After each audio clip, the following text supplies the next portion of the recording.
And we now join Alfred University Political Science Professor Emeritus Dr. Dr. Robert A. Heineman. Well, thank you, Brian. It's good to get together here telephonically. Yes, indeed. Yeah, how are things over there at the moment? Do you ever get over to the university? You must call and email if you don't go over yourself. Yeah, no, the university is pretty much vacant right now, but occasionally get in and able to do a little work here and there. But it's very, very quiet, and most of the faculty who are doing online courses, it appears to me, are doing them primarily from their homes. On the other hand, some of the faculty don't have the computer set up, so they basically have to come in, I guess, and work from their offices. So it's kind of a mixed bag there. Sure thing.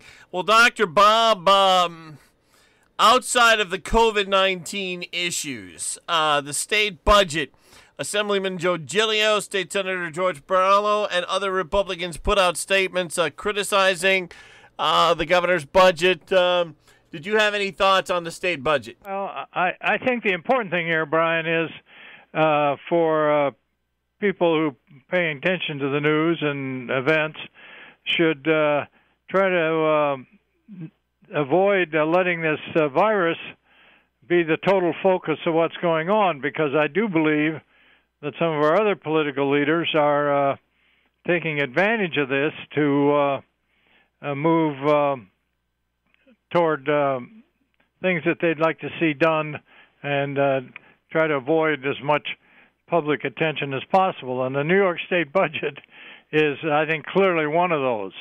And I think there are a number of things in that budget that we should be paying a little attention to. One, I think Governor Cuomo is definitely going to try to revise this whole bail reform act that was passed earlier.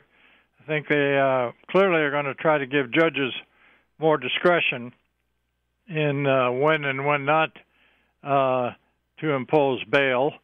And I think that would be a very healthy thing. And I think maybe a few other changes, which will make it a lot easier for Democrat incumbents to run in the fall. It's not having to carry a lot of baggage from some of the mistakes I think they made in the previous bail reform effort. But also in this budget, I think there will not be, as far as I can tell, any kind of legalization of recreational marijuana. Yeah, if I could stop you there, I heard that there was going to be, but I guess that got pulled. I think, yeah. So that disappears, and I don't think Cuomo's strong on this at all. I think he's as concerned as the rest of us are about, well, some of us are, about this being basically a gateway drug to really bad things. And third, I think Governor Cuomo is trying to sneak into the budget here restrictions on third-party registration, so that, and as we know, he's been trying for quite some time to cut the access to the ballot for third parties. And my understanding, and again, I don't know, it's squirreled in there somewhere, he wants to raise considerably the number of signatures a party has to get on the ballot automatically, and there's another requirement he has in there that he would like would make it a lot more difficult for third parties to get on the ballot. And again, third parties are fine, but the problem with New York State is that, of course, we allow the votes a third-party candidate gets to be added to the votes that a major party candidate gets. And that makes these third parties a lot more important than they should be. And so, again, I'm not a big fan of these this way of treating third parties at all. They want to run as a third-party candidate, that's one thing, but to allow them to kind of leverage the outcome of the election by throwing their votes one way or another, I think that's a problem. You're concerned about the Ross Perot effect. I'm sorry? You're concerned about the Ross Perot effect. Yeah, but the Ross Perot effect is a little different there, Brian. There, Perot drew votes away from Bush, and so his votes weren't added to either party. It just, and of course, that's another problem with third parties, which you're always going to have. For example, this guy McCullough, who ended up governor of Virginia, the Clintons dug up some pizza delivery guy and ran him as a libertarian, and that drew about 4 or 5% of the vote away from the Republican candidate, allowing McCullough then to end up. So that's a little different, but it still is. It's a problem with third parties. On the other hand, I don't think you can stop third parties from existing or running. I mean, they have a constitutional right to be expression, but I don't think we need to be adding them to the vote of the major parties, because it leads to all kinds of other problems there. The biggest third party that I can think of locally, and this is a lot of guesswork, but just based on talking to people, would not be Working Families Party, but the Libertarian Party. Would the Libertarian Party be affected by what you spoke of a couple of minutes ago that the governor's pushing? Yeah, the Libertarian, the Working Families, but the Conservative Party may be strong enough to meet the standards that Cuomo wants to stick in there. We just have to see what they are. And apparently nobody's saying much one way or another. So I don't know, how that's going to play. But we'll have to see if it's in there, and then we'll have to see what it is. But Cuomo is clearly taking this opportunity here to, first of all, the budget process in New York State is unbelievably complicated to start with. And then with this other concern in the minds of people, this is an opportunity, I think, to slip in a few items that people might not notice till they wake up in the morning and wonder what happened. So also in terms of this coronavirus effort here, we do have some continuing changes in the election schedules that are coming up. And as you know, in New York, we've moved the Democrat presidential primary to late June now, and I think June 23rd. Probably the other primaries have been moved there too. Yes. So again, that opens up, I think, a little more room for the governor's possibilities. But what really opens it up further, of course, is that apparently now the Democrats have moved the national convention, which is scheduled for Milwaukee, to at least August.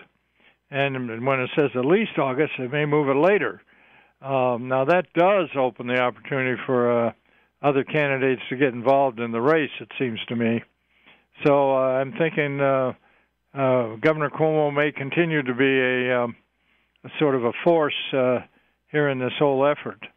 And this opens up, I think, a greater possibility in that respect.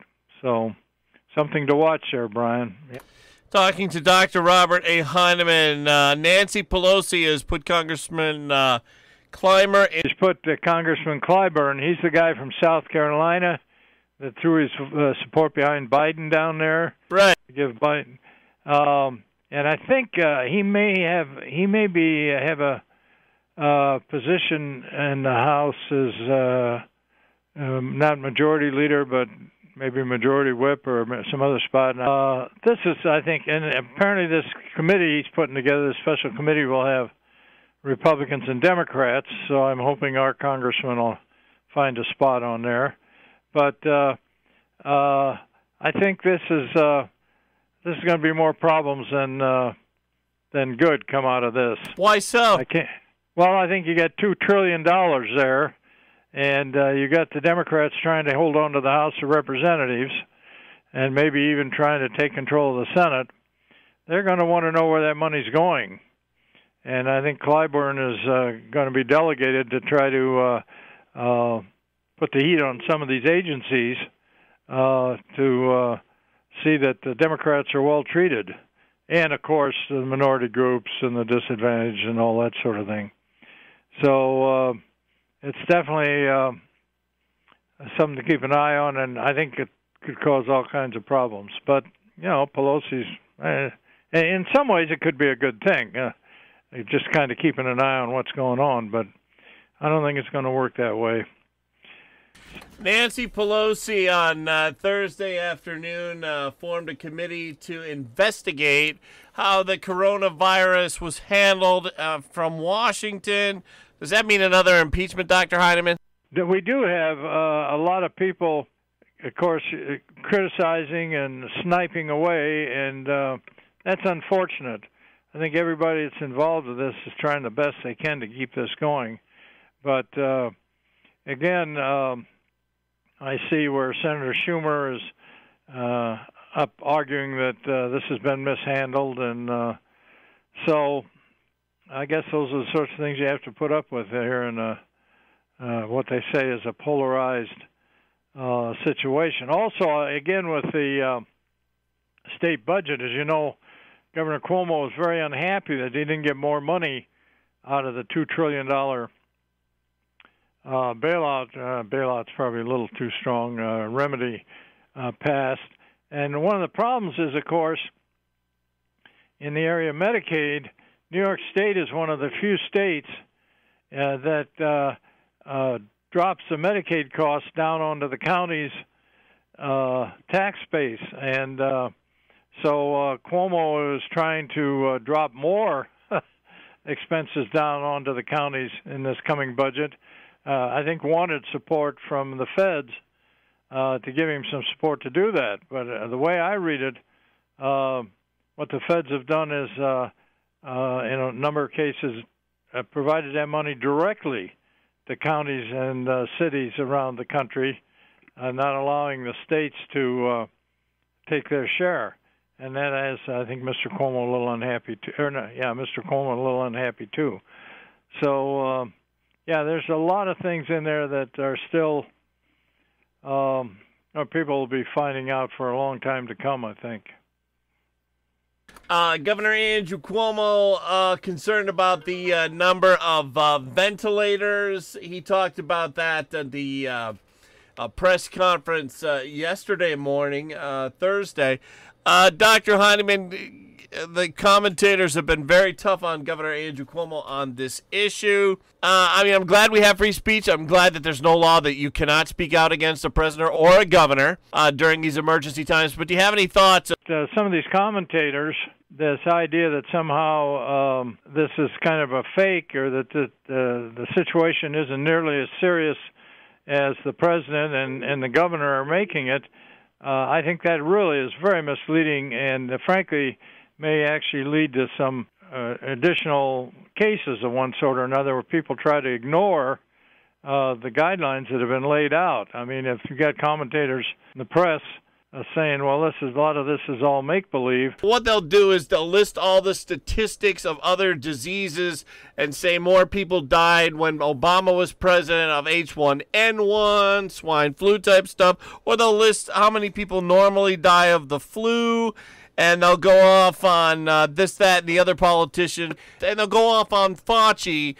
It's very clear that that's not helpful at all, and the fact is, clearly, this is a very contagious disease, and people have to be very careful to avoid catching it and to take care of themselves when they do. And the idea that somehow it's the number of deaths don't compare with other diseases or whatever, I mean, what does that mean? It's still additional deaths coming from a disease that... I interview Dr. Ismail Mayer, Dr. John Robshaw from St. James, the St. James CEO Brian O'Donovan. Their message is take it very seriously. Hornell Mayor John Buckley, you don't get more conservative than that. Buckley says, hey, stay home, stay safe, but stay home as much as possible. Right. No, I think that's just good sense. So I think it's just unfortunate some of these commentators really are making fools of themselves and in a very dangerous way, and that I think is something I hope our listeners will use some good sense in that respect. Absolutely. Talking to Dr. Robert A. Heineman, the man to go to for advice on this kind of thing. He's the Alfred University Political Science Professor Emeritus. Dr. Bob, China comes up all over the place on all kinds of TV shows and radio shows, left wing, right wing. What are your thoughts on China? China. Oh, I just wanted to add, Brian. Go ahead. Western New York, Mr. Fauci, Dr. Fauci is from Cornell, and I just learned today that Miss Bricks, the lady was a graduate of Houghton. So Really? Western New York is pretty well represented there at the higher levels in terms of dealing with this pandemic. But no, I do think our whole attitude and approach toward China is going to change pretty dramatically as a result of all this. And at this point, you see China working with other countries trying to, first of all, claim that this began with the United States, which, of course, is totally untrue. And second, I think a lot of people in the United States now feel that it doesn't make any sense at all to be so heavily dependent on one country like that for economic trade and other kinds of resources. I mean, that's just a huge mistake, I think, that we've made. And in terms of a country that is sort of mildly authoritarian and more likely could be categorized as totalitarian, you got that kind of situation, and then you're dependent on them for resources, heavily dependent on them for resources. I think we better get a little more independence there. Dr. Bob, is that the anti-free trade side of you coming out?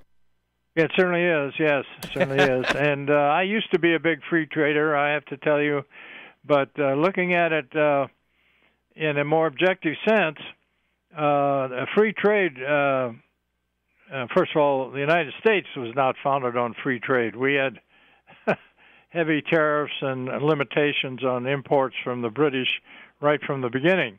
But it also really hurts developing countries because developed countries can produce goods and use their resources and leave them basically kind of in a rudimentary economic situation. Whereas if some of these, well, South Korea is an example.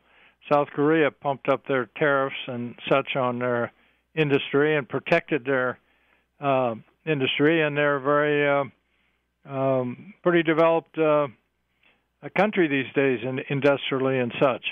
So I think free trade is overdone. I think it causes problems, yeah. Dr. Bob, I'm so glad you've come around to my viewpoint on this. Well, if I didn't know that was your viewpoint, Brian, I'd have got to it a lot sooner. Any thoughts on the origins of COVID-19? Well, I think when you're dealing with an authoritarian, totalitarian system like this, these things happen because, first of all, the guys at the bottom level don't want to let the people at the top know that they've screwed things up. And then once it becomes clear that they have, then you got guys like Xi Jinping and others saying, trying to hide it. So you got a whole combination of things there that probably in a system like ours, I mean, it could happen in a system like ours, but it would be all over the place in short order. But in China, the idea, and I think there's more and more evidence that somehow some of these biological viruses that have been developed in that lab have, in fact, gotten out. I'm not saying the Chinese did it on purpose by any means, but once it happened, then the attempt to cover it up, I think, is very dangerous. And I think the same sort of thing happened with the whole Chernobyl situation in Russia. And Gorbachev was premier, and the people at Chernobyl tried to hide how serious this nuclear disaster was to protect themselves. And it really was a very bad situation, and people died because of it. The same sort of thing has happened here now in China.